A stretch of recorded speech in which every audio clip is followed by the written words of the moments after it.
You describe stalking as murder in slow motion. Why do you use this phrase? I describe stalking and coercive control, the two together, as murder in slow motion, because you get a drip, drip, drip before the most serious event. And often with the murders, when you look back, you see so many opportunities to intervene and prevent. One of the cases that really changed my perception and changed my life was the murder of Clare Bernal in Harvey Nichols in 2005.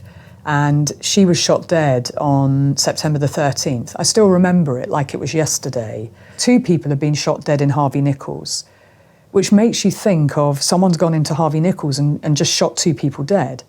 But the 2 people shot dead was Michael Pesch murdering Clare Bernal, who worked there.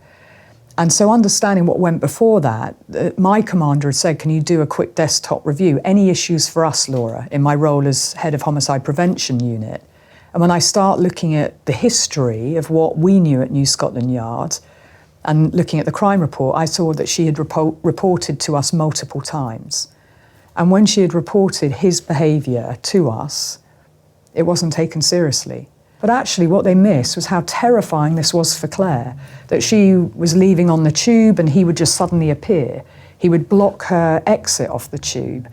And on one of the last occasions, he didn't just block her exit, he stroked her cheek, moved closer to her so that they were nose to nose, and he said, if you report me to the police, I will kill you. Clare then manages to get home. She was living with a friend who also worked in Harvey Nichols, and that friend said, you must tell the head of security at Harvey Nichols, and so she did.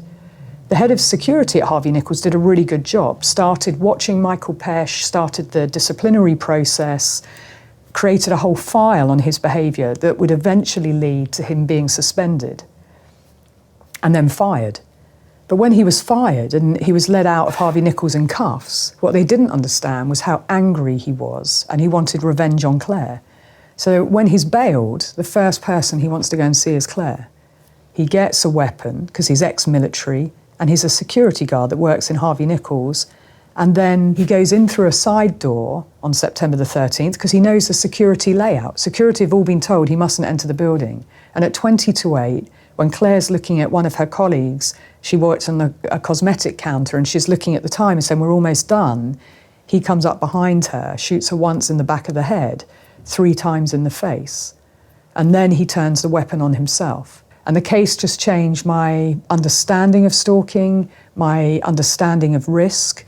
It made me understand we needed to do much more about stalking. It led me to meet the mum, Trisha Bernal, and apologise to her for not doing everything that we could have done to protect her daughter. And then we went on to change the stalking law together.